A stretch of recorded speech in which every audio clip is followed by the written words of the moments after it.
Sunday ஊருக்கு போயிட்டு வந்த டயர்ட்லேயே என்னால் மண்டே எதுவும் vlog எடுக்க முடியலை. ஸோ என்கிட்ட ஃப்ரீக்வெண்ட்டாக கேட்டுகிட்டே இருந்தேன் என்னோடய வெயிட் லாஸ் ஜேர்னியோட டயட் சார்ட் மட்டும் அன்றைக்கி நான் ஷேர் பண்ணியிருப்பேன்.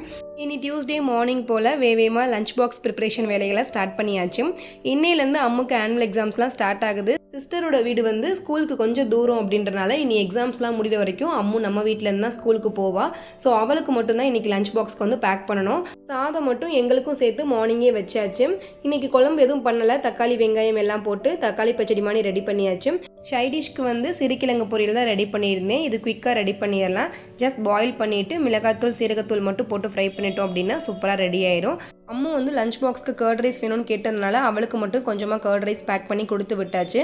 ரீசெண்டாக சிஸ்டரோட பாப்பாவுக்கு லஷ்விஷ் பொட்டிக் அப்படின்ற இன்ஸ்டா பேஜ்லேருந்து கொஞ்சம் ரோம்பஸ் கேர்ள்ஸ் கட் இந்த மாதிரிலாம் பர்ச்சேஸ் பண்ணியிருந்தோம்.